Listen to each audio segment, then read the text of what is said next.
O tema dessa pregação que nós temos compartilhado com a igreja é Preparados para o Fim. Deixa eu fazer uma pergunta para você. Você está preparado para o fim? Você está preparado para encontrar-se com o Senhor?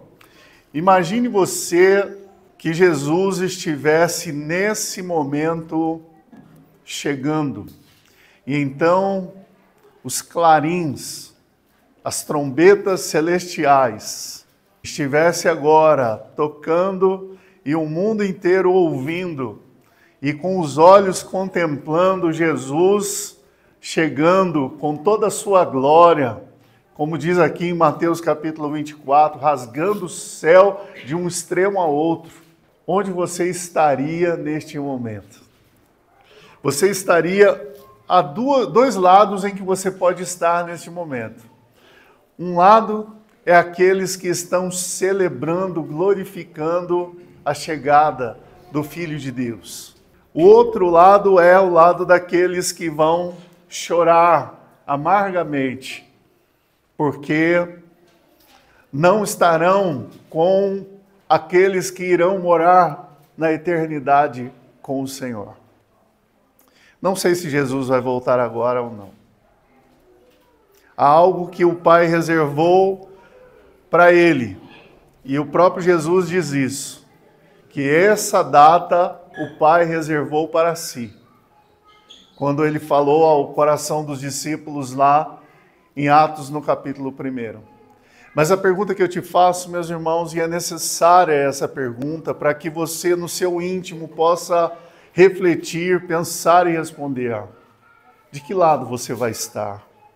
Há uma canção que nós cantamos com as crianças, pelo menos na minha época de jovem, quando estávamos junto com as crianças, nós cantávamos uma musiquinha que falava sobre a porta e dizia: a porta é uma só, porém dois lados há. Eu estou dentro e você aonde está? Onde você está? Você vai estar com o Senhor ou você estará com aqueles que se lamentam? Abra sua Bíblia em Mateus capítulo 24. Eu pensei em dar continuidade à leitura, então nós leríamos a partir do versículo 15, porém, eu quero saltar esta parte e quero pedir a você que preste atenção a partir do versículo 32, porque essa parábola que Jesus conta sobre a figueira, a comparação que ele faz com os tempos de Noé, vai resumir para nós e vai ser aqui um ponto central entre o antes e o depois, quando Jesus está ministrando e respondendo as três perguntas que os discípulos fizeram logo no começo do capítulo 24. Então, a partir do versículo 32, nós vamos ler até o versículo 44 de Mateus capítulo 24. Acompanhe a leitura comigo, meus irmãos.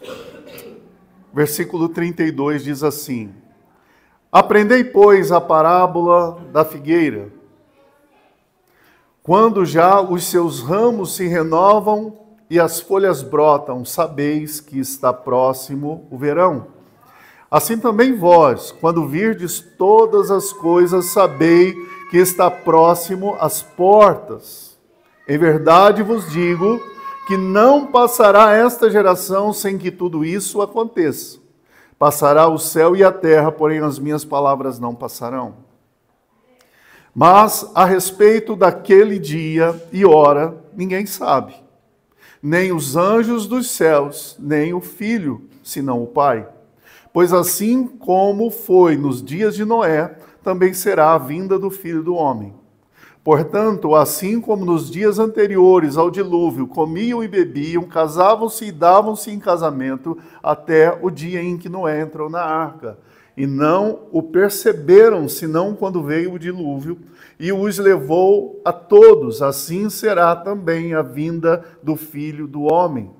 Então, dois estarão no campo, um será tomado e deixado o outro. Duas estarão trabalhando no moinho, uma será tomada e deixada a outra. Portanto, versículo 42 é o mais importante, que eu gostaria que você prestasse bastante atenção. Portanto, vigiai, porque não sabeis em que dia vem o Senhor. Portanto, vigiai, porque não sabeis o dia em que vem o Senhor. Mas considerai isto: se o pai de família soubesse a que hora viria o ladrão, vigiaria e não deixaria que fosse arrombada a sua casa. Por isso, ficai também vós apercebidos, porque a hora em que não cuidais, o Filho do Homem virá. Oremos. Pai, nossa oração nessa hora é pedir ao Senhor, ó Deus, que tenha misericórdia de nós e traga, ó Deus, sobre nós toda a revelação da Tua palavra. Amém. Nós pedimos a Deus que pela Tua grande graça e misericórdia o Senhor faça-nos compreender o mistério, ó Deus, da Tua vinda, para que estejamos preparados, ó Deus, para esse dia, para esse momento tão especial, que será glorioso para a Tua igreja. Amém. Nós, ó Deus, oramos e te agradecemos no precioso nome de Jesus. Amém. Amém. Meus irmãos, antes de prosseguir, eu preciso que vocês façam uma observação. Não feche a sua Bíblia, por favor. E é necessário que você compreenda algo nesse texto, que Jesus está falando sobre dois tempos aqui. Jesus está falando sobre um tempo que já se cumpriu e Jesus está falando sobre um tempo que irá se cumprir. E eu quero que você preste atenção para que você compreenda exatamente sobre o que estamos falando. Do versículo 32 até o versículo 35, e veja o que diz o versículo 35. Passará o céu e a terra, porém as minhas palavras não passarão. Do versículo 32 até o versículo 35, Jesus está falando sobre um tempo já cumprido. E que tempo é esse? Jesus está falando sobre aquilo que ele começou lá do versículo 1 ao versículo 3, versículo 2, na verdade, deixa eu voltar aqui um pouquinho. No capítulo 24, versículo 2, ele diz assim: Eu, porém, lhes disse, não vedes tudo isso? Em verdade vos digo, que não ficará aqui pedra sobre pedra que não seja derribada. Do que Jesus estava falando aqui? Jesus estava se referindo ao ano 70, quando o general Tito, o general romano, ele entra em Jerusalém, ele derruba as muralhas de Jerusalém, ele vai fazer com que o povo que estava dentro das muralhas, e as muralhas eram muralhas resistentes, e havia ali um levante de grupos que se rebelavam contra o Império Romano e que estava causando muito tumulto, estava causando muita confusão. E então o que acontece nesse período? Então o exército de Roma, já entediado com aquilo, irritado com aquilo, eles fazem um cerco ao redor de Jerusalém e eles então cortam os suprimentos de comida e de água de Jerusalém. E o povo vai começando a adoecer, morrer, e os corpos começam a ser jogados para fora da muralha. E quando isso começa a acontecer, o cerco vai se fechando e o exército romano entra em Jerusalém e o povo vai sendo acuado cada vez mais, e então eles não têm outro lugar para estar a não ser dentro do templo. Eles vão se esconder dentro do templo, e o general Tito, junto com o seu exército, eles rompem as muralhas e entram no templo e colocam dentro do templo uma bandeira romana, e lá então eles vão violar a santidade do templo. E é interessante, se você ler a partir do versículo 15 do Evangelho de Mateus capítulo 24, ele vai citar a mesma coisa que Daniel disse em suas profecias, quando fala sobre a desolação e fala sobre essa violação do templo que nós enxergamos, que nós lemos lá em Daniel também, no versículo 15, quando pois vides o abominável da desolação, de que falou o profeta Daniel no lugar santo. Quem lê, entenda.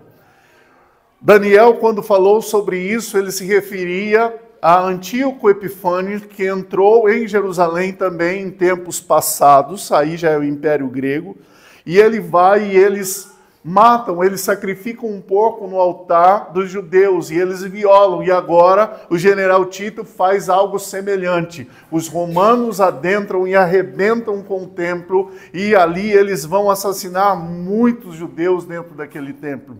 Jesus estava dizendo aos seus discípulos, vai chegar esse tempo e então esta palavra vai se cumprir. E no versículo 35, Jesus vai reforçar isso e vai dizer, passará o céu e a terra, porém as minhas palavras não passarão. Do que Jesus está falando aqui? Jesus está falando sobre um tempo que se cumpriu no ano 70.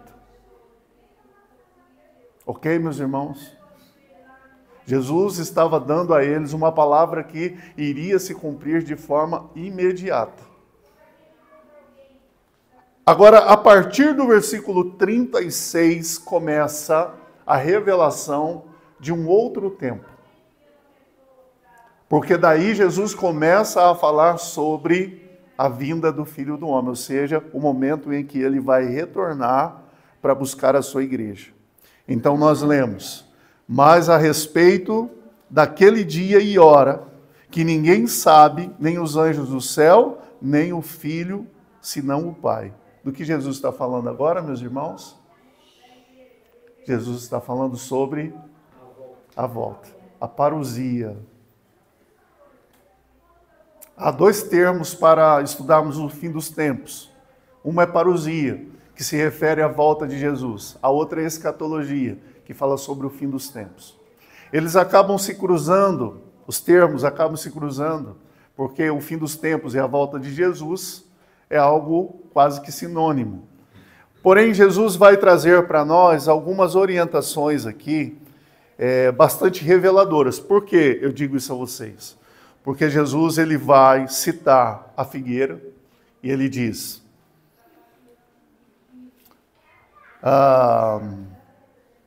no versículo 32, ele começa a falar sobre a figueira. Então, ele vai dizer que essa figueira, ela tem um tempo em que as folhas brotam e sabeis que está próximo o verão. Jesus diz para eles, olha, então vocês vão perceber que alguma coisa vai acontecer e vai acontecer. Então fiquem atentos com os sinais, porque isso vai acontecer. Mas em relação ao seu retorno, em relação à parousia, em relação à volta de Jesus, o próprio Jesus vai nos instruir e nos chama a atenção para olharmos para a história e enxergarmos o que aconteceu no tempo de Noé. Versículo 37. Pois assim como foi nos dias de Noé, também será a vinda do Filho do Homem. E o que Jesus chama a atenção para os tempos de Noé? Ele diz assim, no tempo de Noé, o que aconteceu antes do dilúvio? Casavam-se e davam-se em casamento. A vida estava dentro da sua normalidade, dentro da sua rotina. Bebiam, comiam, viviam suas vidas, seguiam o seu rumo. Meus irmãos, eu quero contar para vocês hoje algo que me deixou muito aflito. Muito aflito. Aos sábados e domingos eu acordo muito cedo, mais cedo do que os outros dias, para me preparar, para estudar, para orar, para buscar uma direção do Senhor. E quando chegou ali por volta das 8 horas da manhã, me deu sono. E eu coloquei o meu celular para despertar, para não correr o risco de dormir mais do que deveria. Disse, vou tirar uma soneca. Fechei os meus olhinhos, sentado no sofá, e adormeci. O celular tocou no horário que eu coloquei, mas eu desliguei o celular e fechei os olhinhos de novo. E sabe o que aconteceu? Eu dormi. Quando eu dei por mim, a hora já estava muito avançada e eu pensei, Senhor, eu perdi a hora do culto. O pastor perdeu a hora do culto. Isso seria chocante, inclusive para mim. Eu não me perdoaria se isso acontecesse. Era 9h30 e eu acordei desesperado. Senti naquele momento uma grande graça de Deus e misericórdia do Senhor. Amém. Porque eu acordei ainda com meia hora de bônus. Já estava pronto, então menos mal. Estou contando isso para vocês, meus irmãos, porque a gente sempre acha que tem mais tempo do que a gente realmente tem. A gente sempre conta com a prorrogação. A gente sempre conta com a segunda chamada. A gente sempre conta com a segunda chance. Meus amados, nós precisamos compreender que no que diz respeito às coisas do Senhor, o que eu digo é a respeito da chegada do Filho do Homem, a chegada de Jesus, não vai ter segunda chamada, não vai ter prorrogação, não vai ter aqueles 5 minutos que a gente está vendo nos jogos do Mundial agora de clubes. Não vai ter, meus irmãos, um tempinho a mais para você pentear o cabelo, para você dar uma ajeitada nas sobrancelhas e então dizer, Jesus, eu estou pronto. Meus irmãos, quando Jesus voltar, não haverá tempo, porque o tempo que você tem chama-se hoje. A hora que você tem chama-se agora. É esse o momento que eu e você temos. Jesus, ele exemplifica isso dizendo, vocês lembram o que aconteceu no tempo de Noé? Quando ele entrou na arca, ele e a sua família, a arca fechou a porta, as águas foram derramadas sobre o povo e então não houve chance de arrependimento e de salvação para aqueles que estavam do lado de fora da porta, a não ser aqueles que entraram na arca. Os teólogos chamam isso de tipificação do Senhor Jesus. A arca é um exemplo, não um tipo, mas um exemplo daquilo que Jesus seria para nós. Então aqueles que entraram na arca estavam salvos. Assim, meus irmãos, como aqueles que estão em Cristo estão salvos. Aleluia. Mas aqueles, meus irmãos, que estão longe do Senhor, aqueles que estão rebeldes contra o Senhor, aqueles que não entendem o convite da graça, aqueles que estão ainda com o seu coração rebelde, afastado de Deus, aqueles ainda que não se rendem ao Senhor, precisam nesta manhã, precisam, meus irmãos, neste dia, precisam nesta hora, ter a sua mente liberada, a graça de Deus libertando o seu coração, para que eu e você, meus irmãos, possamos compreender, não haverá segunda chance. Porque o sacrifício de Jesus já foi feito na cruz do Calvário, e então o Senhor voltará para buscar a sua noiva, voltará para buscar a sua igreja santa, imaculada. E aí, meus irmãos, Jesus está dizendo, lembrem desse tempo, porque muitos estavam dispersos, muitos estavam desatentos, muitos estavam pensando que nada iria acontecer. Conta a história de um guarda, e ele é chamado de guarda desatento. Uma empresa contratou um vigilante para que os furtos que estavam acontecendo parassem de acontecer. E esse vigilante que foi contratado, ele estava muito atento por conta que, quando ele foi contratado, o chefe disse para ele, olha, você fique muito atento porque nós estamos sofrendo aqui com muitos assaltos, muitos furtos, os caras têm entrado, têm roubado e têm tirado muita coisa aqui da empresa, então você tem que ficar atento. E então, no primeiro dia, ele não dormiu, ele ficou atento, ele ficou fazendo a sua ronda, passando ali, observando tudo que acontecia, segundo dia, primeira semana, segunda semana. Mas, no entanto, meus irmãos, quando ele começou a se acostumar com o trabalho e nada acontecia, ele já não fazia mais as suas rondas pela empresa toda, porque nada acontecia. Ele achou até que o pessoal estava inventando toda aquela história, e então ele se achou então na posição de arrumar uma cadeira, se sentar e tirar 15 minutos de cochilo, para que ele pudesse ficar mais atento.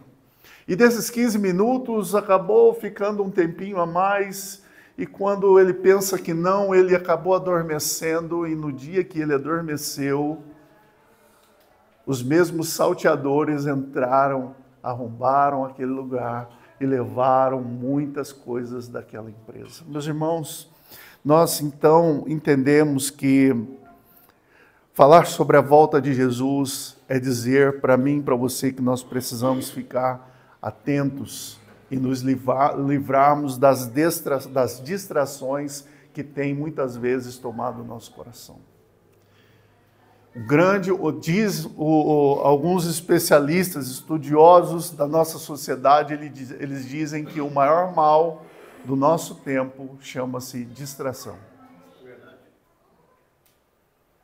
A maior estratégia do diabo contra a sua vida é a distração.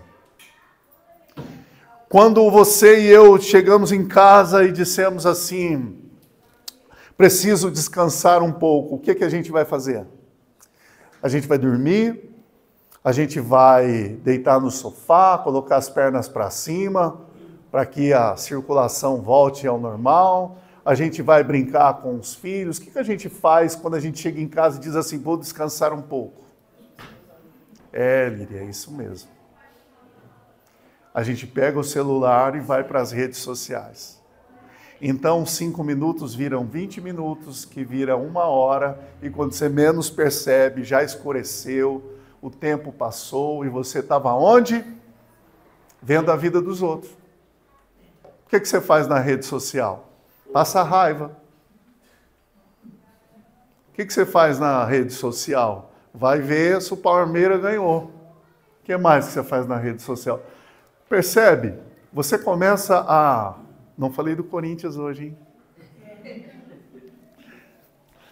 O que você vai fazer na rede social? O que você vai fazer na internet? Você não vai procurar um artigo, muitas vezes, para ler sobre o Evangelho, procurar algo que realmente possa trazer uma edificação, pegar o seu celular para ler a Bíblia. Não estou dizendo que você não faça isso, mas na maioria dos casos não é isso que as pessoas fazem. É só isso? Claro que não, meus irmãos. O que eu estou chamando a sua atenção é que nós precisamos lutar contra o inimigo desse tempo, e o inimigo desse tempo chama-se distração. Deixa eu te falar uma coisa importante. Versículo 42, eu disse que nós iríamos focar no versículo 42, porque é no versículo 42 que Jesus vai dizer, portanto, vigiai. O que eu e você devemos fazer, irmãos? Alguém aqui entende o que significa vigiar? Nós podemos compreender vigiar de algumas maneiras. Por exemplo, no contexto militar, quem é o vigia? O vigia é o sentinela, o vigia é aquele que está... Oi? Aquele que está sobre as muralhas, e tem um salmo, agora não me lembro qual, que ele vai dizer que assim como a sentinela almeja o nascer do dia, assim é o coração dele para com o Senhor. Ele estava dizendo algo bem interessante, ele está dizendo que aquele que estava de vigia, ele almejava que nascesse logo o sol, o dia, porque podia vir um inimigo e ele podia estar distraído ou tirando uma soneca. E se o inimigo viesse e ele não avisasse a população que estava dentro dos muros da cidade, a palavra de Deus vai dizer que o sangue daqueles que seriam mortos cairiam sobre a vida dele. Então, o sentinela tinha uma função muito importante. Ele era aquele que ficaria atento para avisar a população, avisar a cidade, tocando ali a sua trombeta para poder acordar todo mundo, para que as pessoas pudessem se preparar quando o inimigo tivesse vindo. Então, no contexto militar, a ideia de vigiar significa estar atento contra as ações do inimigo. Mas Jesus aqui, ele fala sobre vigiar. E o que significa aqui vigiar? Vigiar aqui não significa apenas estar atento por um momento. Estava conversando com o Miguel quando a gente estava vindo para cá. E olha só, Carlos, o grego, quando ele traduz o verbo no presente, traz sempre a ideia de uma ação incompleta. E aqui o verbo ele está no presente. O que significa isso, Neuza? Significa que vigiar não é uma ação completa. Vigie por um momento. Mas aqui a ideia é vigiar e continuar vigilante. Vigie e continue vigiando. Fique atento e continue atento. Por quê? Porque você não sabe o dia e você não sabe a hora. Vigiar aqui, meus irmãos, tem a ideia de que eu e você precisamos nos manter atentos espiritualmente e com o nosso coração desejoso para encontrarmos com o Senhor. Amados, eu estava compartilhando essa palavra durante a semana com um grupo de irmãos e eu estava dizendo para eles que nós estaremos preparados, Roberto, olha que interessante, nós estaremos preparados para a volta de Jesus tanto quanto estamos preparados agora. Porque não tem a ver com o futuro, tem a ver com o quanto o seu coração almeja encontrar-se com o Senhor. Guarda isso. Essa é a parte mais importante desse sermão. Estar preparado para encontrar-se com o Senhor significa amar o Senhor, estar desejoso para estar com o Senhor, estarmos com o nosso coração completamente ligados no Senhor, é estarmos preparados agora, porque quem não estiver preparado agora não estará preparado no futuro, porque quem não ama o Senhor agora não o amará depois, não será quando os nossos olhos enxergarem o Senhor chegando sobre as nuvens com poder e glória, não será neste momento, meus irmãos, que nós iremos passar a amar ao Senhor, porque neste momento nós teremos medo, nesse momento nós ficaremos apavorados se não formos cheios da graça, do amor e da presença do Senhor. É o Espírito Santo, meus irmãos, que nos preparará para esse dia. É o Espírito Santo que vai acender essa chama no nosso coração para amarmos o Senhor hoje. Só vai estar na eternidade quem ama o Senhor hoje e não quem vai amar o Senhor depois. É isso, meus irmãos, que eu preciso dizer a cada um dos senhores, das senhoras que aqui estão.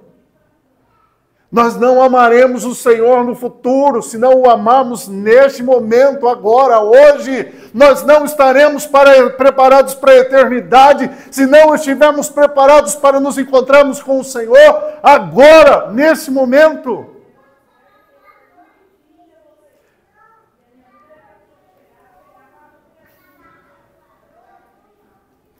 A tia Bruna contou uma história ontem que tem muito a ver com o que estamos falando agora.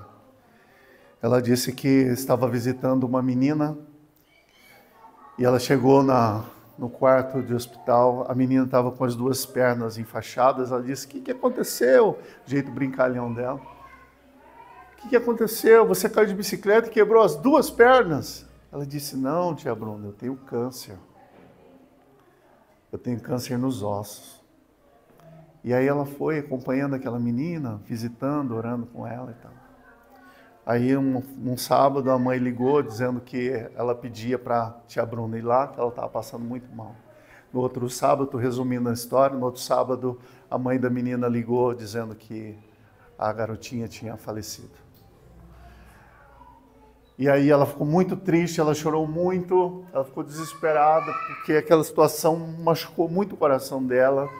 E então, no meio daquela tristeza toda, a filha dela, uma garotinha, a filha da tia Bruna, disse para ela: mamãe, por que você está chorando? Por que você está tão triste? Agora, esqueci o nome da menina, agora ela já está curada, porque ela está no céu, ela não está sentindo mais dor nenhuma.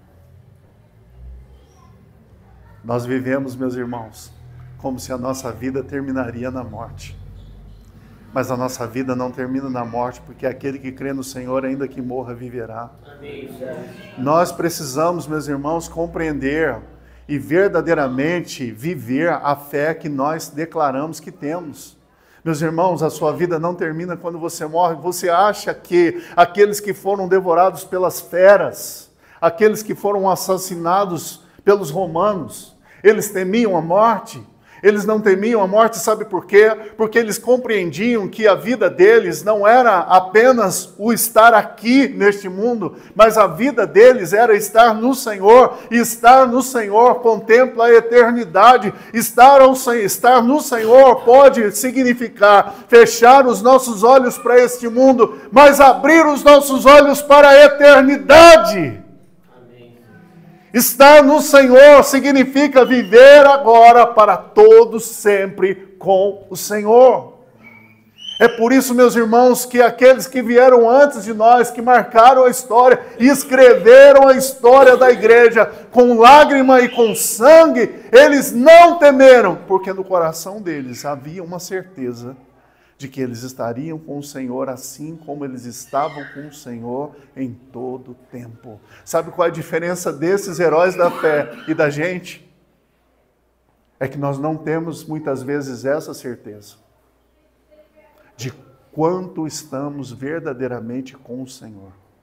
Nós sempre falamos: o Senhor está com você. Como minha avó dizia quando a gente saía: vai com Deus. A gente sempre tem no coração: Deus está com a gente, Deus está com a gente. Aleluia, glória a Deus por isso. Mas a pergunta que precisa ser feita hoje, João, é se eu e você, se eu e vocês, se cada um de nós verdadeiramente estamos com o Senhor.